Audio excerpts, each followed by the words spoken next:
Hello students, welcome to my channel. तो F5 BCom students के लिए जो आपकी सेमेस्टर एग्ज़ाम होने वाली है यूनिवर्सिटी थ्रू, जो MCQ टाइप होने वाली, और आपकी जो बुक्स है आपके पास स्टैटिस्टिक्स सब्जेक्ट के MCQ नहीं होंगे, तो अब से मैं थोड़े थोड़े करके स्टैटिस्टिक्स के MCQ आपको वीडियो लेक्चर थ्रू प्रोवाइड करवाते जाऊँगा। ओके, और जो स्टूडेंट्स डिटेल में MCQ मतलब पढ़ने चाहते हैं वो मुझे कांटेक्ट कर सकते हैं, और जो भी एक नॉमिनल फ़ीस है उसके थ्रू हम, जो बहुत सारे स्टूडेंट पहले से ज्वाइन हो चुके हैं उनको तो मैं प्रोवाइड करवाने ही वाला हूँ। जो एक डिस्क्रिप्शन कोर्स रहेगा, मतलब सीधा सीधा टू द पॉइंट, जो भी मेन पॉइंट है उसके ऊपर हम डिस्कस करेंगे। नेक्स्ट वीक्स के अंदर स्टार्ट हो जाएगा, ठीक है। और आपको जो MCQ है वो मैं यहाँ पर प्रोवाइड करवाते जाऊँगा, और उसकी जो टेलीग्राम चैनल की लिंक मैंने डिस्क्रिप्शन में दे रखी है, वहाँ पर जाके आप उसकी PDF डाउनलोड कर सकते हो, ठीक है। चलिए तो स्टार्ट करते हैं हम। यहाँ पर पहला आपका जो टॉपिक है, जो आपका सेकेंड चैप्टर है, प्रोबेबिलिटी डिस्ट्रीब्यूशन, ठीक है। प्रोबेबिलिटी डिस्ट्रीब्यूशन का जो चैप्टर है, जिसमें आपको 3 टाइप्स के मतलब प्रोबेबिलिटी डिस्ट्रीब्यूशन है। पहले तो एक तो बाइनोमियल डिस्ट्रीब्यूशन है, एक पॉइसन डिस्ट्रीब्यूशन है, और एक हाइपरजोमेट्रिक डिस्ट्रीब्यूशन है, और एक आपका चैप्टर है नंबर 3 जो है नॉर्मल डिस्ट्रीब्यूशन। मतलब टोटल मिलके 4 डिस्ट्रीब्यूशन हो जाते हैं, जिसमें जो आपका सेकेंड चैप्टर है जिसके अंदर 3 डिस्ट्रीब्यूशन आते हैं, और जो नॉर्मल डिस्ट्रीब्यूशन है वो आपका 3rd चैप्टर में। तो चलिए स्टार्ट करते हैं किस हिसाब से आपको MCQ आ सकते हैं। देखो, एक अप्रोक्स MCQ जो है वो जितने बन सकते हैं, मैं आपको यहाँ पर 200 MCQ की सीरीज़ प्रोवाइड करवाऊँगा, और 200 से ज़्यादा MCQ आपको दूसरे जो प्लस वाले स्टूडेंट है, जो पेमेंट स्टूडेंट है, उनको मैं प्रोवाइड करवाऊँगा आगे के और MCQ, ठीक है, जो कि काफ़ी डिटेल कोर्स रहेगा, ठीक है। नेक्स्ट वीक के अंदर हम स्टेट कंप्लीट करेंगे उसमें, और उसके बाद हम अकाउंट्स कंप्लीट करेंगे। मतलब 2 वीक में पूरा अकाउंट्स और स्टेट्स के सारे MCQ कंप्लीट कर देंगे। ओके, चलिए तो देखो, सबसे पहला पॉइंट ये है कि प्रोबेबिलिटी डिस्ट्रीब्यूशन में भी आपकी जो प्रोबेबिलिटी डिस्ट्रीब्यूशन है वो कितने टाइप्स की होती है। देखो, मैंने आपको कितने टाइप्स की प्रोबेबिलिटी डिस्ट्रीब्यूशन बताई, 4 टाइप्स की, जिसमें मैंने अभी आपको बताया कि आपके सिलेबस के अकॉर्डिंग एक तो बाइनोमियल डिस्ट्रीब्यूशन है, एक पॉइसन है, एक हाइपरजोमेट्रिक है, और एक है नॉर्मल जो आपका चैप्टर नंबर 3 है। अब आपको पता होना चाहिए प्रोबेबिलिटी डिस्ट्रीब्यूशन क्या होती है इसमें से, मतलब डिस्क्रीट होती है, कंटिन्यूस होती है, इनफाइनाइट होती है, या फिर A और B दोनों में से दोनों हो सकती है। तो देखो, प्रोबेबिलिटी डिस्ट्रीब्यूशन स्टूडेंट जो होती है वो आपकी डिस्क्रीट होती है और कंटिन्यूस होती है, मतलब दोनों पॉसिबल है। आपका आंसर दोनों पॉसिबल है। तो यहाँ पर आपको देखो आंसर में लिखा भी है A और B, ठीक है, दोनों पॉसिबल है। तो ये याद रखना। अब हम आगे डिटेल में जो हम MCQ करेंगे, आज की सीरीज में जो MCQ रहेंगे वो मतलब एक ओवरव्यू टाइप MCQ मैं आपको करवाऊंगा। फिर एक डिटेल MCQ जो लॉजिकल MCQ है वो मैं आपको नेक्स्ट लेक्चर में लेके आऊँगा, ठीक है। तो धीरे धीरे हम सारे MCQ करते जाएंगे। अब देखो यहाँ पर क्या बोला, the importance, okay, characteristics of Bernoulli trials. आपने बर्नौली ट्रायल्स क्या होगा बाइनोमियल डिस्ट्रीब्यूशन में, ठीक है। ये चैप्टर आपने 12th स्टैंडर्ड में भी कंप्लीट किया था। बर्नौली डिस्ट्रीब्यूशन, बर्नौली ट्रायल जो होती है, जिसमें आप पता है कि P और Q लेके काम करते हो, ठीक है। एक P होता है और एक Q होता है, जिसकी एक मतलब बाइनोमियल डिस्ट्रीब्यूशन की उसकी जो फॉर्मूला है वो NCX P⁻x और Q⁻n−x होती है, ठीक है। जिसमें P होता है प्रोबेबिलिटी ऑफ सक्सेस, और Q होता है प्रोबेबिलिटी ऑफ फेलियर, और N होता है नंबर ऑफ ट्रायल्स, और X होता है नंबर ऑफ सक्सेस, ठीक है। तो ये जो होता है उसके अंदर आपको बर्नौली ट्रायल्स यूज करते हैं हम, जिसको हम बर्नौली ट्रायल्स बोलते हैं। अब बर्नौली ट्रायल्स में क्या बोला, देखो students, each trials is associate with just 2 possible outcome, okay, and trials are independent, trials are infinite and both A और B। तो क्या ऑप्शन आ सकता है। पहले देखो स्टूडेंट्स, आप जब भी ये वीडियो देख रहे हो तो सबसे पहले इसको पॉज करो, और फिर जाके उसको समझो कि इसमें कौन सा ऑप्शन आ सकता है। फिर देखो मैं कौन सा टिक कर रहा हूँ, तो उस बेस पे आपकी प्रैक्टिस भी होती जाएगी, एक ओरल टेस्ट भी होती जाएगी आपकी, और आपको अगर गलती भी होती है तो ये जो गलती है वो आपको लॉन्ग टाइम के लिए याद रहेगी। तो देखो स्टूडेंट, जो बर्नौली ट्रायल्स होती है वो ईच ट्रायल्स जो होती है उसकी दोनों ट्रायल जो होती है वो एक एसोसिएट होती है विथ जस्ट 2 पॉसिबल आउटकम। जैसे इसको बोलते हैं कि एक सक्सेस होता है, एक फेलियर होता है, ठीक है। जैसे P और Q होता है वो क्या होता है, एक प्रोबेबिलिटी ऑफ सक्सेस होता है, दूसरा होता है probability of failure. That means के यहाँ पर फर्स्ट तो आना ही चाहिए, ठीक है, यहाँ पर फर्स्ट तो आना ही चाहिए, क्योंकि 2 पॉसिबल आउटकम के बारे में बात बोली है जहाँ पर एक सक्सेस हो सकता है, दूसरा फेलियर हो सकता है। हमेशा 2 पॉसिबल आउटकम मिलते हैं। और ट्रायल जो होती है ना वो एक दूसरे से इंडिपेंडेंट होती है, डिपेंडेंट नहीं होती, ध्यान रखना, इंडिपेंडेंट होती। मतलब दोनों ट्रायल एक दूसरे पे डिपेंडेंट नहीं होती, मतलब इंडिपेंडेंट होती है, ठीक है, इंडिपेंडेंट होती है। तो यहाँ पर ये आपको पूछा है बोथ A एंड B, इसका ऑप्शन क्या हो जाएगा, बोथ A एंड B, ठीक है। तो देखो ध्यान रखना, हो सके एग्जाम में आपको डिपेंडेंट दे दे, ठीक है, दोनों एक दूसरे से इंडिपेंडेंट होता है। चलिए आगे बढ़ते हैं नेक्स्ट टॉपिक पे। देखो क्या लिखा है, if x is a binomial variable with the parameter जो होते हैं। अब देखो ये भी एक आपको एमसीक्यू पूछ सकते हैं। देखो मैंने एकदम सिंपल टाइप्स के एमसीक्यू, मतलब मैंने सोचा नहीं है कि इतने सिंपल टाइप के एमसीक्यू रखे, फिर भी मैंने आज के टॉपिक में मैंने थोड़े सिंपल टाइप के एमसीक्यू लिए, ठीक है, ताकि एक थोड़ा स्टार्टअप हो जाए, फिर आपकी प्रैक्टिस हो जाए, फिर जाके हम हार्ड लेवल के एमसीक्यू करेंगे। और जो पेमेंट्स वाले स्टूडेंट है उनके लिए तो मैंने आपको बोल के ही रखा है कि आपका मतलब होगा पूरा फुल एक कोर्स। बाइनोमियल वेरिएबल जो होता है स्टूडेंट्स, वो उसके पैरामीटर्स होते हैं एन और पी, ठीक है, ध्यान रखना। ये भी आपका एमसीक्यू बन सकता है कि पैरामीटर्स कौन सा होता है बाइनोमियल डिस्ट्रीब्यूशन का, मतलब बाइनोमियल वेरिएबल का। अब यहां पर आपको क्या पूछा है, देन एक्स कैन एज्यूम।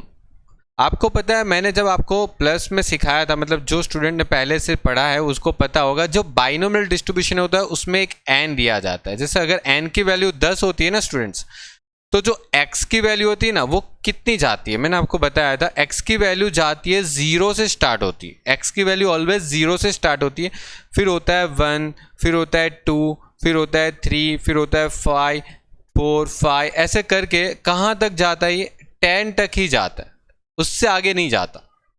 मतलब अगर आपका पैरामीटर्स n और p है बाइनोमियल डिस्ट्रीब्यूशन में, ओके, तो x की वैल्यू कहाँ तक हम एज्यूम कर सकते हैं, तो बोला कि कहाँ तक जा सकती।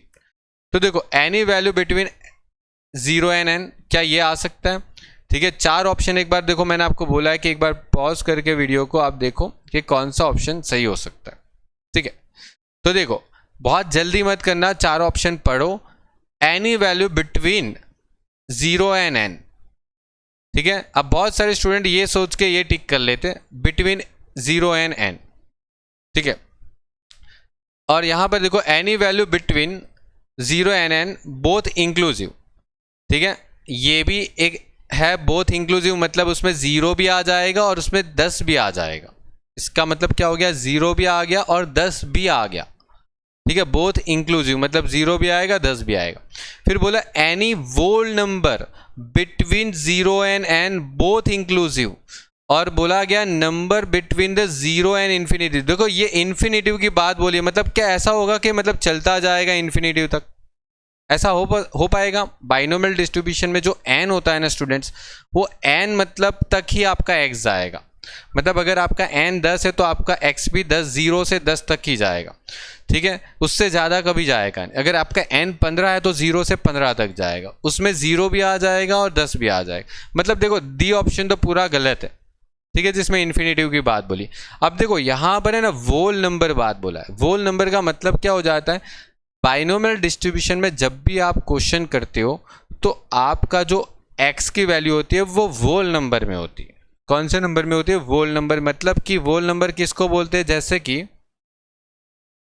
वोल नंबर होता है, मतलब 0 होगा, 1 होगा, 2 होगा, 3 होगा, लेकिन कभी भी नंबर एज ए फ्रैक्शन में नहीं होगे। 1.2 का आंसर निकालो, 1.5 का आंसर निकालो, x कभी भी ऐसे नहीं होगा, नेवर। तो इसीलिए यहाँ पर any value between 0 to n, मतलब 0 एंड n के बीच की कोई भी वैल्यू थोड़ी आ सकती है, क्योंकि 0 और n के बीच में तो पॉइंट में भी बहुत सारी अमाउंट होती है ना, 0 से 10 के बीच में, या 0 के जो भी n होगा वो। तो यहाँ पर आपका जो ऑप्शन होगा वो कौन सा करेक्ट रहेगा, तो ये सी वाला ऑप्शन करेक्ट रहेगा क्योंकि वो वोल नंबर में होता है। ठीक है, तो देखो थोड़ा सा मेजर का फर्क, मतलब वोल नंबर का फर्क हो गया, बाकी सब एक जैसे मतलब ऑप्शन होते हैं। तो एमसीक्यू में स्टूडेंट यही एक प्रॉब्लम होती है कि हमको लगता है कि सारे ऑप्शन थोड़े थोड़े तो राइट ही लग रहे हैं। ठीक है, चलिए आगे बढ़ते हैं। Uh binomial distribution is okay, binomial distribution कैसा हो सकता है, क्या वो सिमेट्रिकल हो सकता है? ठीक है, ये आपको पता है तीन टाइप्स हो सकते हैं। देखो, एक तो होता है पॉजिटिव, एक तो होता है नेगेटिव, और एक दूसरा होता है स्क्यू, मतलब सिमेट्रिक होता है, जिसको आप सम्मित बोलते थे। जो गुजराती मीडियम के स्टूडेंट्स हैं उसको बता दूं, जो आप सम्मित बोलते हैं, सिमेट्रिक का मतलब हो जाता है सम्मित वितरण। ओके, तो अभी जो बाइनोमियल डिस्ट्रीब्यूशन है वो आपका पॉजिटिव होता है, नेगेटिव होता है, या कैसा होता है, मतलब वो आपको बोला है। तो देखो, नेवर सिमेट्रिक, ये गलत हो गया। देखो, बाइनोमियल डिस्ट्रीब्यूशन स्टूडेंट जो होता है ना, वो पॉजिटिव भी होता है, ओके, वो नेगेटिव भी होता है, और जो होता है सिमेट्रिक वो भी होता है, मतलब तीनों पॉसिबल है। बाइनोमियल डिस्ट्रीब्यूशन जो है स्टूडेंट्स, ओके, बाइनोमियल डिस्ट्रीब्यूशन जो है वो तीनों पॉसिबल है, पॉजिटिव भी होगा, नेगेटिव भी होगा, और सिमेट्रिक भी होगा, मतलब तीन पॉसिबल है। लेकिन तीन में से कौन सा ऑप्शन यहाँ पर पॉसिबल है? तो देखो, पॉजिटिव कब होगा, नेगेटिव कब होगा, सिमेट्रिक कब होगा, वो भी आपको पता होना चाहिए। जब आपकी P की वैल्यू अगर 1/2 मतलब 1/2 मतलब कि ऐसा बोल सकते हो 0.5 से कम होती है तो वो पॉजिटिव होता है, और P की वैल्यू अगर 0.5 से ज़्यादा होती है, 1/2 से ज़्यादा होती है तो नेगेटिव होता है, और सिमेट्रिक कब हो जाता है, 1/2 पे वो सिमेट्रिकल हो जाता है। तो यहाँ पर बोला गया सिमेट्रिकल व्हेन P = 0.5, मतलब ये तीनों रॉन्ग हो जाते हैं, क्योंकि देखो नेवर सिमेट्रिक लिखा है, never positive, never never never never, देख के ही मतलब लगता है कि ये गलत है, क्योंकि तीन ऑप्शन तो आते ही है। Binomial distribution can be positive, मतलब may be positive, may be negative, may be symmetric, possible है, तीनों पॉसिबल है, वो हो सकता है, पॉसिबल है, पॉजिटिव नेगेटिव तीनों हो सकता है, लेकिन डिपेंड करता है वैल्यू ऑफ P पे, उसकी वैल्यू ऑफ P क्या है, मतलब उसकी P की वैल्यू क्या है। ओके, चलिए आगे बढ़ते हैं। द मीन, अच्छा यहाँ पर देखो बोला गया मीन बाइनोमियल डिस्ट्रीब्यूशन क्या होता है? देखो, बाइनोमियल डिस्ट्रीब्यूशन में स्टूडेंट्स जो मीन होता है वो NP होता है, आपको पता होगा, और एक वेरिएंस जो होता है वो होता है NPQ, और एक जो स्टैंडर्ड डेविएशन होता है स्टूडेंट वो √, में NPQ होता है। ठीक है, ये तीन आपको बाइनोमियल डिस्ट्रीब्यूशन के लिए पता होना चाहिए कि बाइनोमियल डिस्ट्रीब्यूशन में ये तीन की वैल्यू क्या होती। अब यहाँ पर कौन सी वैल्यू सही होती है? अब देखो स्टूडेंट, बहुत बार क्या करते हैं ये लोग, यहाँ पर NP लिखते हैं, यहाँ पर NP, और आपको पता है Q की वैल्यू क्या होती है, 1 - P, तो ये जो Q होता है उसके जगह पर कभी कभी 1 - P भी लिखते हैं ऐसे। ठीक है, और यहाँ पर कुछ जगह पर ऐसे भी फॉर्मूला आपको लिखने को मिलेगी, सब कुछ एक जैसा ही है, Q के जगह पर वो लोग 1 - P भी लिखेंगे। ठीक है, कंफ्यूज करने के लिए। अब हमको यहाँ पर पूछा है मीन, हमको यहाँ पर क्या पूछा है, मीन की वैल्यू क्या होती है? तो स्टूडेंट मीन की वैल्यू तो होती है सर NP होती है। ठीक है, मतलब हमें मीन पूछा है तो ये मीन हो गया। ठीक है, अगर ये पूछते तो ये क्या होता, ये वेरिएंस हो जाता, और ये होता तो क्या होता, ये स्टैंडर्ड डेविएशन होता, और ऐसा कुछ होता नहीं है, ये गलत है। ठीक है, तो देखो मैंने एक MCQ के लिए आपको पूरा टारगेट है कि मुझे सब कुछ सिखा देना, मतलब भले एक MCQ है, मतलब देखो ये एक ही MCQ हो गया, लेकिन उसके अंदर मैंने आपको 3 तरीके की चीज़ सिखा दी। हो सकता है आपको एग्जाम में मीन पूछे, हो सकता है आपको स्टैंडर्ड डेविएशन पूछे, लेकिन पढ़ना स्टूडेंट यहाँ पर बाइनोमियल डिस्ट्रीब्यूशन लिखा होना चाहिए, क्योंकि पोजिशन भी है, नॉर्मल भी है, और हाइपरजोमेट्रिक भी है, सब कुछ करेंगे हम। ठीक है, और अगर आपको पूरा डिटेल में करना है तो आप कोर्स ज्वाइन कर सकते हो। ठीक है, नेक्स्ट वीक से, मंडे से स्टार्ट होगा। देखो, example of by parameter. Okay, ये देखो, ये बहुत अच्छा क्वेश्चन है, इसको पढ़ो और मुझे बताओ कि कौन सा ऑप्शन होगा आपका सही। ठीक है, फिर हम स्टार्ट करते हैं कि आप देखते हैं कि कौन सा आपका राइट होता है या रॉन्ग होता है।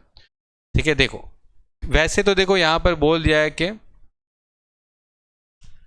बाइनोमियल डिस्ट्रीब्यूशन, ठीक है, बाइनोमियल डिस्ट्रीब्यूशन जो है उसको क्या बोलते हैं, biparametric discrete probability distribution बोलते हैं। उसका एक दूसरा नाम भी है बाय पैरामेट्रिक, वो एग्जाम्पल है कि biparametric discrete probability distribution होता है, तो बाइनोमियल डिस्ट्रीब्यूशन ही होगा वो, ठीक है। पोजीशन डिस्ट्रीब्यूशन नहीं होता, नॉर्मल भी नहीं होता और बोथ तो आता ही नहीं, ठीक है। मतलब बाइनोमियल डिस्ट्रीब्यूशन देखो यहाँ पर ही पता चल जाता है बाय पैरामेट्रिक मतलब बाइनोमियल, ठीक है। मतलब दो पॉसिबिलिटी होती है ना, एक तो प्रोबेबिलिटी ऑफ सक्सेस होता है, एक तो दूसरा होता है प्रोबेबिलिटी ऑफ फेलियर होता है, ठीक है। जैसे मतलब आपको एक कॉइन उछालना है तो एक तो या तो हेड होगा या तो टेल होगा, तो वो दो प्रोबेबिलिटी होती है, ठीक है, वैसा काम है यहाँ पर। ओके, चलो ये सिंपल हो गया। यहाँ पर क्या बोला, for the binomial distribution mean and mode. Okay, देखो ये भी मोस्ट इंपॉर्टेंट एक एमसीक्यू बनता है। बाइनोमियल डिस्ट्रीब्यूशन के लिए स्टूडेंट्स मीन और मोड क्या होता है, ठीक है, मीन और मोड, ठीक है, बताओ मीन और मोड की वैल्यू क्या हो सकती है। आप एक बार सोच सकते हो अपने हिसाब से, फिर मुझे बताओ, ठीक है। एक बार क्वेश्चन को रीड करो, समझो, मैं तो समझा ही रहा हूं, मैं इसीलिए यहां पर आया हूं, ओके, लेकिन आप खुद का भी टेस्ट एक बार करो। देखो मीन और मोड, उसके बारे में क्या बोला, never equal, always equal, equal when Q equal to 0.5 and do not always exist. देखो ये तो कभी नहीं आता, क्योंकि कोई भी डिस्ट्रीब्यूशन मतलब मीन और मोड, मतलब मीन और मोड तो होता ही होता है, मतलब ऐसा, मतलब ये तो डी वाला ऑप्शन तो मतलब क्लियर कट दिख रहा है कि गलत होगा। एग्जिस्ट मतलब वो मीन और मोड होगा ही नहीं, ऐसा मतलब कोई होता ही नहीं ऐसा डिस्ट्रीब्यूशन, मीन और मोड होता ही होता है। तो आगे बात करते कि अभी ए बी सी में से कौन सा आ सकता है। देखो स्टूडेंट्स, मीन और मोड जो होता है ना वो इक्वल कब होता है, आपको अभी जस्ट मैंने बता दिया कि मीन और मोड, बाइनोमियल डिस्ट्रीब्यूशन में मीन और मोड इक्वल कब होता है, जब Q की वैल्यू, या तो फिर ऐसा Q के जगह यहाँ पर P भी लिख सकते हैं, P की वैल्यू 0.50, क्योंकि दोनों का मतलब एक ही है, क्योंकि अगर P की वैल्यू 0.50 होगी ना स्टूडेंट, तभी जाके Q की वैल्यू भी 0.50 ही होगी। ये दोनों एक दूसरे की तरह चलते हैं, क्योंकि ये दोनों का टोटल क्या होता है, एक होता है, ठीक है। तो ये चीज़ भी याद रखना है आपको कि बाइनोमियल डिस्ट्रीब्यूशन जो होता है उसमें मीन और जो मोड होता है वो इक्वल कब होता है। मेन बात क्या है यहाँ पर, इक्वल कब होता है, तो वो इक्वल तब होगा जब P और Q की वैल्यू क्या रहती है, इक्वल रहती है, या तो फिर Q जो है वो 0.5 हो जाएगा तो P भी तो 0.5 हो जाएगा, ठीक है। ये A और B ऑप्शन रॉन्ग है, नेवर इक्वल ये तो होगा नहीं, इक्वल होता है, कब इक्वल होता है, जब P और Q की वैल्यू दोनों सेम हो जाती है 0.5 तभी जाके वो इक्वल हो जाएगा मीन और मोड। मोड मतलब जिसको आप एमओ बोलते थे, और मीन मतलब तो आपको पता ही है एक्स बार जो होता है, ठीक है, उस टाइप का मतलब ये क्वेश्चन है। आगे बढ़ते हैं, चलो क्या बोला गया, the name of binomial distribution, क्या बोला, द नेम, सॉरी मीन है, sorry mean of the binomial distribution, okay, mean of the binomial distribution is always, mean of the binomial distribution is always क्या हो सकता है मुझे बताओ, आप ऑप्शन सिलेक्ट करो और मैं फिर आंसर करता हूं आपको।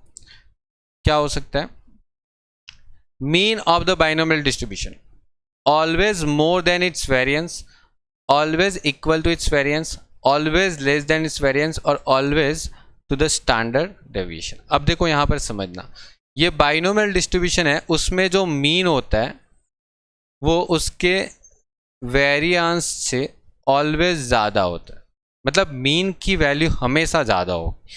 अगर मीन की वैल्यू 10 होगी ना स्टूडेंट, तो ये वैल्यू हमेशा 10 से छोटी ही होगी, मतलब 9 होगा या कुछ भी, 10 से छोटी कोई भी संख्या पकड़ लो, समझे, मतलब मीन की वैल्यू जो होगी उससे कम ही होगा, ठीक है, मीन की जो वैल्यू होगी उससे ऑलवेज कम ही होगा, ओके। तो हम ऐसे भी तो बोल सकते कि मीन की जो वैल्यू है वो वेरिएंस से मतलब बड़ी होगी, ठीक है, ऐसा बोल सकते हैं ना, वेरिएंस मीन से छोटा होगा या तो मीन वेरिएंस से बड़ा होगा, ठीक है, मतलब दोनों टॉपिक बोल सकते हैं कि मीन मोर देन वेरिएंस या तो वेरिएंस लेस देन मीन। ये दोनों में से कोई भी एक सेंटेंस अगर आपको दिया हो तो आपको करेक्ट टिक कर लेना है। यहां पर बोला है always more than variance. Always more than variance मतलब मीन के बारे में पूछा है तो मीन के बारे में पूछा है तो पहला टॉपिक क्या आएगा, क्योंकि मीन जो है वो मोर देन वेरिएंस होगा। ठीक है, कंप्लीट हो गया, सिंपल। अब देखो यहां पर स्टैंडर्ड डेविएशन तो मतलब बात ही अलग है, वो तो करना ही नहीं है। ओके चलिए आगे बढ़ते हैं। देखो पढ़ो एक बार और फिर इसको आंसर करने की कोशिश करो। ओके पढ़ के उसको आंसर करने की कोशिश करो। देखो बहुत अच्छा क्वेश्चन है। यहाँ पर क्या लिखा है, what is the standard deviation. Standard deviation पूछा है स्टूडेंट, ध्यान रखना। Okay of the number of recovery among 48 patient when probability of recovery is 75, 0.75। अब देखो ये जो स्टूडेंट दे रखा है वो आपको P दे रखा है। अब 75 का मतलब हो जाता है स्टूडेंट 3/4। क्या होता है, 3/4 होता है। ये आपको अच्छे से मतलब पता होना चाहिए कि 3/4 करने से 75 आता है। तो सीधी बात है Q का मतलब क्या हो जाता है स्टूडेंट्स, 1 - P होता है। तो 1 - 3/4 करोगे तो 1/4 मिलेगा कि नहीं मिलेगा। ठीक है, मतलब देखो P का वैल्यू पता चल गया, Q का वैल्यू पता चल गया और आपको निकालना है स्टैंडर्ड डेविएशन। तो मैंने जस्ट अभी बताया था स्टैंडर्ड डेविएशन का मतलब क्या होता है, NPQ अंडर रूट में।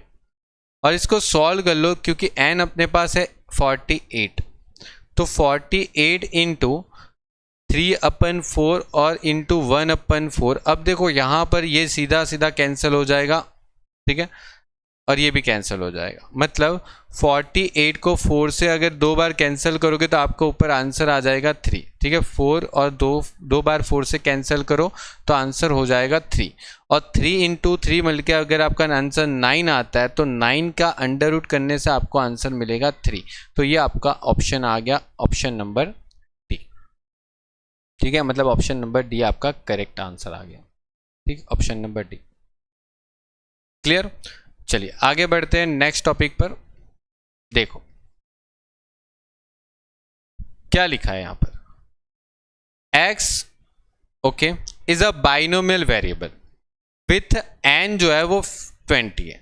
देखो स्टूडेंट्स n आपको दे रखा है, what is the mean of x if it is known that x is a symmetric. देखो x की वैल्यू क्या बोली है, सिमेट्रिक बोला। और सिमेट्रिक होता कब है स्टूडेंट्स, जब p की वैल्यू 1/2 होती। और आपको पूछा क्या है, मीन पूछा है। तो मीन का मतलब क्या होता है स्टूडेंट्स, n इंटू पी। और n का मतलब क्या है तो 20 और p का मतलब 1/2 है। तो स्टूडेंट्स आंसर क्या आ जाएगा 10। मतलब B option is the right answer. समझे बात को। देखो थोड़ा स्पीड लानी पड़ेगी क्योंकि आपको पता है कि आपको विथ इन 1 मिनट्स अगर शायद एमसीक्यू सॉल्व करना पड़ गया, ठीक है, तो प्रॉब्लमेटिक हो जाती है आपके लिए। तो थोड़ा स्पीड रखो तो आपकी बेसिक कॉमन सेंस जो है, अंडरस्टैंडिंग है, जो कैलकुलेशन है, उसको थोड़ा स्पीड बना दो। ठीक है, मैं अभी यहाँ पर थोड़ा स्पीड नहीं चला रहा हूँ, बस एक एवरेज स्पीड से चला रहा हूँ। ठीक है, अगर आपको पूरा डिटेल में करना है तो आप मुझे इन्फॉर्म कर सकते हो। चलिए, वरना आपको यहाँ पर जो 200 MCQ तक के जो फ्री MCQ है वो तो मिलते जाएंगे। और मतलब एक वो भी करते रहो कि मतलब एक बेसिक भी सबसे पहले क्लियर करना बनता है, क्योंकि सीधा MCQ नहीं जा सकते आप। जब तक आप थियरी और बेसिक नहीं करोगे तब तक आपको क्वेश्चन में समझ में कैसे आएगा। ठीक है, चलिए तो देखो यहाँ पर क्या लिखा है, what would be the greatest value of variance. देखो वेरिएंस की ज़्यादा से ज़्यादा वैल्यू क्या हो सकती है। ठीक है, अब देखो स्टूडेंट्स यहाँ पर n की वैल्यू कितनी दे रखी है, 16 दे रखी है। देखो यहाँ पर n की वैल्यू 16 दे रखी है। मतलब उसने क्या बोला, अगर n की वैल्यू 16 है ना, तो ज़्यादा से ज़्यादा ग्रेटेस्ट वैल्यू कितनी हो सकती है, ज़्यादा से ज़्यादा आपकी वैल्यू क्या हो सकती है, किसकी, वेरिएंस की पूछिए स्टूडेंट्स, वेरिएंस की पूछिए। ठीक है, तो देखो स्टूडेंट्स ध्यान रखना, अगर यहाँ पर ग्रेटेस्ट वैल्यू ऑफ वेरिएंस पूछा है तो सीधी बात है, देखो एक लॉजिक है यहाँ पर, p की वैल्यू अगर 1/2 होती है तो q की वैल्यू क्या होती है, 1/2 होती है। ठीक है, और अगर यहाँ पर एन पी क्यू का मतलब होता है वेरिएंस, ठीक है, तो एन है 16, पी का मतलब 1/2 है, क्यू का मतलब भी 1/2 है, तो आप 16 इंटू 1/4 कर दो तो ये कट होके कितना बनने वाला है 4, तो आपकी वैल्यू 4 होगी। अब यहाँ पर बहुत सारे स्टूडेंट को मतलब शायद ये होगा कि सर ये P और Q यहाँ पर आया कैसे। तो देखो ये चीज़ मैं थोड़े टाइम के बाद आपको मतलब प्लस में भी सिखाऊंगा, लेकिन यहाँ पर इसका थोड़ा लॉजिक बता देता हूँ। मतलब आपको मैं इसको डिटेल जो कोर्स आपको मैं मंडे से लेके आऊँगा उसमें भी बताऊँगा कि ये MCQ कैसे मतलब इधर P1/2 Q1/2 कैसा आता, लेकिन मैं यहाँ पर आपको समझा के जाऊँगा। देखो कि ये कैसे करना है, ये लॉजिकल क्वेश्चन है। ओके, ये एक अच्छा क्वेश्चन है, इंपॉर्टेंट क्वेश्चन है, थोड़ा एक लॉजिकल क्वेश्चन, क्योंकि यहाँ पर बहुत सारे स्टूडेंट क्या टिक करके आएंगे, क्योंकि कुछ है ही नहीं, एन और मतलब एन है, पी और क्यू की वैल्यू कुछ है भी नहीं। तो देखो एक चीज़ समझना स्टूडेंट्स, यहाँ पर अगर आप पी की वैल्यू 1/2 लेते हो, 1/2 का मतलब क्या होता है 0.5 होता है, तो क्यू का वैल्यू भी 0.5 हो जाएगा। ये बात तो समझ में आ रही है, मतलब सबको पता है कि P अगर 1/2 मतलब 0.5 होगा तो Q भी अपने आप 0.5 हो जाता है। तो अगर इस केस को अगर आप n से मल्टीप्लाई करते हो तीन को, तो आपका जो आंसर मिलता है वो 4 मिलता है, जैसे अभी हमारा आंसर आया। लेकिन अगर एक काम करो, इसकी वैल्यू आप कम कर दो, P की वैल्यू अगर आप कम कर दो और Q की वैल्यू क्या हो जाएगी 0.6 हो जाएगी। आप सोचो, कम कर दो मतलब 0.5 से कम कर दो, ठीक है, तो आपकी Q की वैल्यू क्या हो जाएगी 0.6 हो जाएगी, क्योंकि ये दोनों मिलके क्या होना चाहिए 1 होना चाहिए। तो यहाँ पर n मल्टीप्लाई करने से, यहाँ पर n मल्टीप्लाई करने से ये आपका वेरिएंस क्या आ सकता है, यहाँ पर आपका वेरिएंस क्या आ सकता है, देखो P Q और n कितना है 16, 16 के साथ मल्टीप्लाई करो तो आपका n आएगा 3.84। और एक काम करो, P की वैल्यू एक काम करो 0.6 ले लो तो ये 0.4 हो जाएगा, तो इसको मल्टीप्लाई करो n के साथ तो आपका वैल्यू 3.84 ही आ जाएगा। तो पता है वेरिएंस सबसे ज़्यादा कब होता है, वेरिएंस सबसे ज़्यादा कब होता है कि जब P और Q की वैल्यू 0.5 होती है ना, तभी जाके वेरिएंस की वैल्यू ग्रेटेस्ट वैल्यू होती है। ये आपको लॉजिक पता होना चाहिए, ठीक है, ये मैं आपको सिखाऊंगा, लेकिन यहाँ पर मैंने जस्ट इसकी एक झलक आपको बता दी कि इस टाइप के MCQ आपको आ सकते भी है और पूछ भी सकते हैं जहाँ पर लॉजिक है। ओके, अच्छा MCQ था ये। देखो आगे बढ़ते, क्या बोला, what is the number of trials of Bernoulli distribution having mean and variance. अब देखो यहाँ पर मीन दे रखा है और वेरिएंस दे रखा है, जो कि आपके पास है ये रहा। अब देखो आपके पास मीन की वैल्यू दे रखी है जो कि 3 है, और वेरिएंस की वैल्यू दे रखी है आपको 1.5। तो देखो आपको क्या निकालना है, क्या निकालना है, नंबर ऑफ ट्रायल्स, जिसको हम बोलते हैं n बोलते हैं, क्या बोलते हैं, नंबर ऑफ ट्रायल्स का मतलब क्या हो जाता है n निकाल। तो करना क्या है, देखो n p q आपको दे रखा है, वेरिएंस का मतलब क्या हो जाता है n p q हो जाता है, और n इसका मतलब n p हो जाता है। तो अगर इन दोनों को अगर मैं डिवाइड कर दूं, जब भी ये दो क्वेश्चन में दे देना तो इसको ऐसे डिवाइड कर दो, ठीक है, मतलब इसकी वैल्यू और इसकी वैल्यू दोनों को आपस में डिवाइड कर दो, तो ये कट जाएगा, तो ये बचेगा 0. देखो ये 1.5 को 3 से डिवाइड करो तो ये 0.5 आ रहा है, मतलब अगर Q 0.5 आ गया तो P भी तो 0.5 ही आएगा, वो कुछ और थोड़ी आने वाला, क्योंकि क्या होता है P का मतलब क्या होता है 1 - Q हो सकता है, तो 1 - Q 0.5 करोगे तो ये आ जाएगा। देखो अभी सब कुछ MCQ में लिखना नहीं है आपको, कैलकुलेशन आप फटाफट से रफली कैलकुलेशन करोगे। और अभी आपको ये पता चल गया कि NP की वैल्यू कितनी है, तो NP की वैल्यू स्टूडेंट कितनी है 3 है, NP की वैल्यू कितनी है 3 है।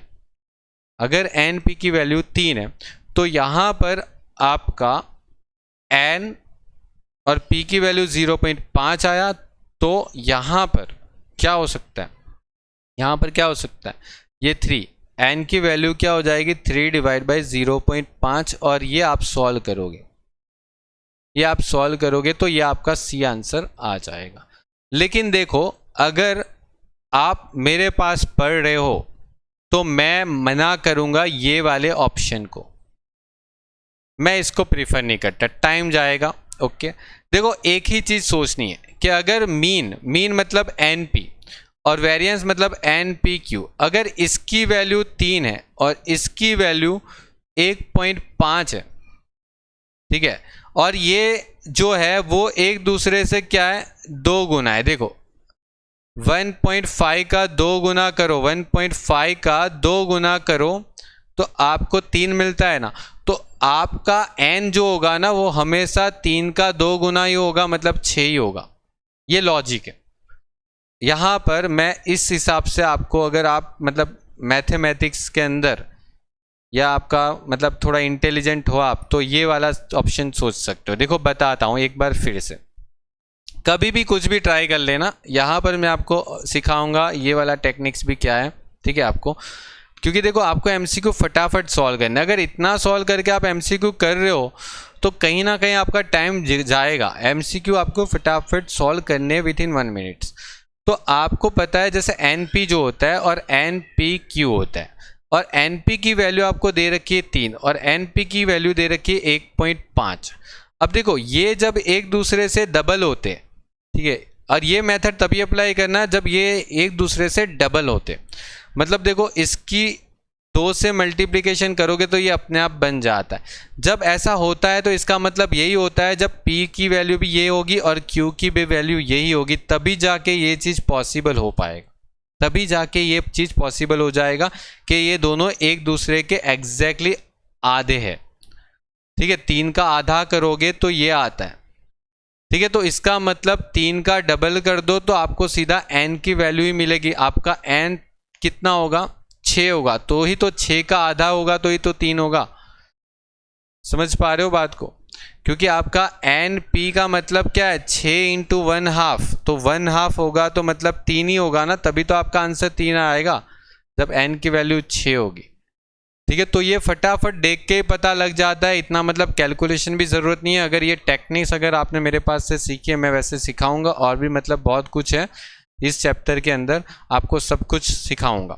ठीक है, जो भी स्टूडेंट्स है, ठीक है, उनको मतलब मैंने बताया भी है कि आप एक बार, मैंने जो बेसिक लेक्चर जितने भी आपको प्रोवाइड किए बाइनोमियल के, पोइसन के, और जो भी आपको इंटीग्रेशन के प्रोवाइड किए, वो आप एक बार अच्छे से कर लो, क्योंकि वो बेसिक में सब कुछ आ जाता है। और एक ख़ास चीज़ यहाँ पर जो मैंने ये वाली टेक्निक सिखाई, वो बहुत इंपॉर्टेंट टेक्निक है, सीखना चाहिए, वरना आप कैलकुलेशन से भी जा सकते हो। ऐसा नहीं कि आप आंसर नहीं ला सकते, कैलकुलेशन ज़्यादा हो जाएगी फिर। What is the number of trials of binomial distribution having mean, okay, mean and standard deviation? अब देखो यहाँ पर एक गलती मत करना, क्योंकि यहाँ पर मीन दे रखा है, मतलब एनपी की वैल्यू दे रखी है 3, ओके, और एक स्टैंडर्ड डेविएशन दे रखा है। मतलब स्टैंडर्ड डेविएशन का मतलब क्या हो जाता है, एन पी क्यू का अंडर रूट हो जाता है, जो कि 1.5 दे रखा है, जो कि 1.5 दे रखा है। तो सीधी बात है, एन पी क्यू का अंडर रूट 1.5 है, तो मुझे एन पी क्यू की वैल्यू चाहिए, तो मैं क्या कर सकता हूँ, इसको स्क्वायर कर सकता हूँ। ठीक है, जब अंडर रूट जो होता है वो अगर कैंसिल करना है तो सामने की अमाउंट को क्या करते हैं, हम स्क्वायर करते हैं। ठीक है, तो 1.5 का अगर आप स्क्वायर करते हो तो आपका आंसर आता है 2.25। अब देखो यहाँ पर वो टेक्निक्स नहीं काम आएगी, क्योंकि यहाँ पर फटाफट से ऐसे काम करना पड़ेगा, 2.25 और डिवाइड बाय 3। ठीक है, इसको क्या करना पड़ेगा, इससे डिवाइड करना पड़ेगा, और ये कैंसिल होगा तो ये क्यू हो जाएगा, तो 2.25 डिवाइड बाय 3 करोगे तो आपको अपनी वैल्यू मिलेगी 0.75। अब ये तो क्या मिला, क्यू मिला, Q का मतलब हो जाता है 0.75, तो मतलब P का मतलब क्या हो जाएगा, 1 माइनस क्यू, 1 माइनस 0.75 क्या होता है, 0.25 होता है P का मतलब। और फिर NP का मतलब क्या होता है, तो NP का मतलब यहाँ पर दे रखा है 3 है, तो 3 दे रखा है, और N और P की मतलब क्या है, 0.25 है, और 0.25 इक्वल टू 3, तो N equal to 3 divide by 0.25 कर दो, आपको अपना आंसर मिल जाएगा। देखो 3 डिवाइड बाई 0.25 कर दो तो आपको आंसर आएगा 12, तो n की वैल्यू आपकी होगी 12। ठीक है, n की वैल्यू कितनी हो सकती है, 12 हो सकती है। क्लियर? तो ये आपका आंसर आ चुका। ओके, चलिए आगे बढ़ते हैं। Which variable of the following will be example of discrete variable. अच्छा, ये आपको एक एग्जाम में एमसीक्यू आ सकता है, डिस्क्रीट और कंटिन्यूस का। डिस्क्रीट वेरिएबल के बारे में पूछा है, ठीक है, कि इनमें से कौन सा डिस्क्रीट वेरिएबल होता है। अब देखो स्टूडेंट, डिस्क्रीट वेरिएबल का मतलब उससे पहले आपको पता होना चाहिए, ये आपने 11-12 के अंदर भी करके आए, ठीक है। आपको डिस्क्रीट का मतलब पता होना चाहिए कि जो ऐसी चीज़ है जो वोल नंबर में आती है। डिस्क्रीट का मतलब क्या हो जाता है? जो ऐसी चीज़ है जो वोल नंबर्स में आते हैं। वोल नंबर्स के मतलब वो कभी भी पॉइंट में नहीं जाएंगे, कभी भी पॉइंट में नहीं जाएंगे। तो देखो स्टूडेंट्स, आपकी हाइट जो होती है वो पॉइंट में नहीं होती क्या? मतलब कभी कभी होती है ना, जैसे कि किसी की हाइट 5 फीट 4 इंच है, हो सकता है पॉइंट में, यस बिल्कुल हो सकता है। तो ये डिस्क्रीट नहीं है, ये क्या है? कॉन्टिन्यूस है। ये क्या है? वेट है। वेट भी तो पॉइंट में जा सकता है, किसी का 56 किलो 50 ग्राम होगा, या 500 ग्राम हो गया, 200 ग्राम हो सकता है, तो वो भी पॉइंट में जा सकता है। ब्लड प्रेशर भी जा सकता है, कोई प्रॉब्लम नहीं है। मतलब ये तीनों तो पॉइंट में जा सकते हैं, मतलब ये डिस्क्रीट नहीं है। जो बर्थ ईयर है स्टूडेंट्स का, वो स्टूडेंट्स के बर्थ ईयर की बात बोलिए, जन्म साल, जो आप जन्म लेते हो वो साल, आपने जिस साल के आपका बर्थ हुआ है वो साल जो है वो तो आप वोल नंबर में ही लेते हो ना। जैसे मतलब आपका बर्थ हुआ होगा 2004, 2005 या 2006, तो वो जन्म का जो आपका ईयर है, बर्थ का जो ईयर है, वो तो वोल नंबर में ही होता है। तो ये डी जो है वो आपका करेक्ट आंसर हो जाएगा, ये ऑप्शन हो गया, ठीक है। चलो, उसके बाद आपको यहाँ पर ये पूछा है कि कौन सा कॉन्टिन्यूस वेरिएबल है। ओके, तो कॉन्टिन्यूस वेरिएबल मैंने अभी आपको बता दिया, जो ऐसी चीज जो पॉइंट में जा सकती, ठीक है। अब देखो, आप जो नंबर ऑफ चिल्ड्रन, मतलब एक फैमिली में जो चिल्ड्रन है, बच्चे की जो संख्या, कोई फैमिली के अंदर 2 बच्चे हो गए, 3 हो गए, 4 हो गया, 5 हो गए, तो वो तो वोल नंबर में होगा ना। यहाँ पर हमें क्या करना है? ऐसी चीजें जो वोल नंबर्स में नहीं आ सकती, वोल नंबर्स में नहीं आएगी, पॉइंट में आएगी। किस में आएगी? पॉइंट में आएगी। तो ऐसी यहाँ पर कौन सी चीज़? अब देखो, एक्सीडेंट कभी पॉइंट में होते हैं क्या? नहीं होते ना, तो कैंसिल कर दो। अब देखो rain, okay, rainy day, rainy day मतलब जो साल में बारिश हुई हो, दिनों की संख्या, वो भी पॉइंट में थोड़ी होती है, नहीं होती। तो एक ही चीज बच गया, मैक्सिमम टेम्परेचर ड्यूरिंग द। मतलब देखो, आप ऐसे ऑप्शन एलिमिनेट भी कर सकते हो कि आपको अगर पता नहीं है तो कौन सा नहीं आ सकता वो निकाल दो, बाकी का जो बच गया वो 100% आपका आंसर ही रहेगा। चलिए, फॉर द पॉजिटिव स्क्यू, अच्छा देखो पॉजिटिव स्क्यूनेस के बारे में बोला है। बाइनोमियल डिस्ट्रीब्यूशन विथ एन जो है वो क्या है? 10 है। Which of the following value might be the value of mean. अच्छा, ये मोस्ट इंपॉर्टेंट क्वेश्चन है स्टूडेंट्स, एक बहुत अच्छा क्वेश्चन है। यहाँ पर बहुत सारे स्टूडेंट को समझ में ही नहीं आता कि ये क्वेश्चन कैसे सॉल्व करें। देखो स्टूडेंट, ऐसे क्वेश्चन कैसे सॉल्व करता है, देखो समझ लो। मैंने आपको बताया था कि बाइनोमियल डिस्ट्रीब्यूशन में जो आपका n होता है वो अगर 10 होता है तो x की वैल्यू क्या होती है? 0 से लेके कहाँ तक जाती है? 10 तक जाती है। आपको क्या करना है, ये 10 जो होता है ना, उसका आधा कर देना। 10 का आधा कितना होता है? 10 का आधा कितना होता है? 5 होता है। अगर 5 के इस साइड वाली कोई अमाउंट है तो वो पॉजिटिव स्क्यूनेस होगी। क्या होगी? पॉजिटिवली स्क्यूनेस होगी। ये मैं आपको डिटेल में समझाऊंगा जब मैं आपको डिटेल में कोर्स करवाऊंगा, ठीक है, तब। अभी जस्ट इसको सॉल्यूशन करने का तरीका निकाल लो। और अगर 5 से इस तरफ होगा तो नेगेटिव होगा, ओके, नेगेटिव स्क्यूनेस होगा, समझे ये बात को। और अगर एग्जैक्टली 5 हुआ तो क्या होगा? एग्जैक्टली 5 हुआ तो सिमेट्रिक होगा। एग्जैक्टली 5 होगा तो क्या हो जाएगा? सिमेट्रिक हो जाएगा, ठीक है। तो ये आपको एक याद रखना है, क्या करना है आपको, जो एन देते हैं उसका आधा करना है। आधा करोगे तो क्या हो जाएगा? सिमेट्रिक हो जाएगा। क्या हो जाएगा? सिमेट्रिक हो जाएगा। और अगर आपका 5 से कम है तो पॉजिटिव होगा, और 5 से ज़्यादा है तो नेगेटिव होगा। क्लियर ये बात? अब यहाँ पर आपको पॉजिटिव स्क्यूनेस के बारे में पूछा है कि आपका पॉजिटिव स्क्यूनेस का मीन क्या हो सकता है। तो ऐसा मीन देना है कि जो पॉजिटिव एरिया में, पॉजिटिव एरिया में मतलब यहाँ पर कौन सी वैल्यू आ सकती है? 5 से छोटी लेकिन 0 से बड़ी। तो आपकी 5 से छोटी 0 से बड़ी कौन सी वैल्यू है यहाँ पर? एक तो 3 ही तो दिख रहा है, 3 ही तो दिख रहा है। आ गया आंसर, सॉल्व। ठीक है, सिंपल था, कुछ नहीं करना था, बस सिर्फ 10 का आधा करो और पता लगा लो 5 से कम वैल्यू होगी वो पॉजिटिव स्क्यूनेस का मीन होगा, और अगर 5 से छोटा बड़ा होगा वो नेगेटिव। देखो ये नेगेटिव स्क्यूनेस का मीन होगा, अगर ये भी नेगेटिव का हो सकता है, ये पॉजिटिव का होगा, और ये मतलब क्या होगा, सिमेट्रिकल होगा। Okay clear. चलिए एक और एमसीक्यू है, क्या बोला, नेगेटिव का, अच्छा नेगेटिवली बोला, देखो अभी नेगेटिव का बोला, आपको n की वैल्यू क्या दे रखी है, 10 दे रखी है, मतलब वापस देखो एक ही काम करना है, 0 से 10 लिखना है, और इसका आधा क्या होता है 5, 5 से इस तरफ की वैल्यू जो होगी वो पॉजिटिव हो जाएगी, ओके, और इस तरफ की वैल्यू होगी वो नेगेटिव हो जाएगी। तो यहाँ पर 5 से बड़ी वैल्यू कौन सी दिख रही है, 5 से बड़ी वैल्यू दिख रही है देखो 9, तो मतलब आपका आंसर हो जाएगा 9। ओके ये आपका आंसर हो जाएगा। क्लियर। तो देखो बहुत ही इजी तरीके से मैं आपको एमसीक्यू करवा रहा हूँ, वरना इस एमसीक्यू को लोग पता है कैसे करते हैं, बताऊं लोग कैसे करते हैं वो बताऊं।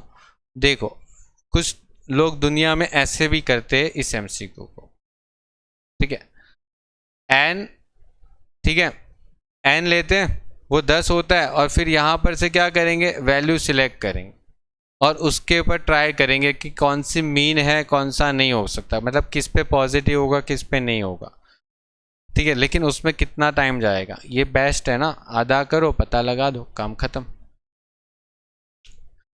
चलो, for which the value of X, value of P X of the binomial distribution with the parameters n equal to 4 और p equal to 1/2 become maxima. अब देखो ये भी एक बहुत अच्छा क्वेश्चन, आपको ये बोला है कि px की कौन सी वैल्यू क्या होगी, मैक्सिमम होगी। आपको क्या बोला, px की कौन सी वैल्यू मैक्सिमम होगी, मतलब आपको पता है x की वैल्यू कितनी आएगी, 0, 1, 2, 3 और 4, बस उससे ज़्यादा जाएगी नहीं जाएगी, उससे ज़्यादा जाने का चांस ही नहीं है। क्यों चांस नहीं है सर, क्योंकि n की वैल्यू सर 4 ही आया, n की वैल्यू क्या आया 4 आ गया, तो 4 से ज़्यादा जा नहीं सकता। और यहाँ पर p की वैल्यू क्या है 1/2 और q की वैल्यू भी तो 1/2 हो जाएगी फिर अपने आप, ठीक है, तो यहाँ पर ये क्या हो गया सर, सिमेट्रिक हो गया। ओके सिमेट्रिक हो गया। अब सर सिमेट्रिक डिस्ट्रीब्यूशन में पता है क्या होता है, तो जो बीच की जो वैल्यू होती है ना, मतलब देखो बीच में क्या आता है, 4 का आधा करो, बीच में क्या आता है 2, तो ये 2 की जो वैल्यू होगी ना, मतलब 2 की जो प्रोबेबिलिटी होगी, मतलब p ऑफ 2 जो होगा, जब n c x p of x q of n minus x से जो भी निकालोगे, इसका आंसर हमेशा मैक्सिमम आएगा बाकी दोनों आंसर से। आपको यही पूछा है कि क्या मैक्सिमम आएगा, तो आपको क्या करना है, 4 का आधा कर देना, मतलब n का आधा कर देना है, तो 2 की वैल्यू जो होगी ना वो मैक्सिमम आएगी, मतलब यहाँ पर आपका आंसर होगा ये 2, ये 2 आपका आंसर होगा। ठीक है, डन, कंप्लीट।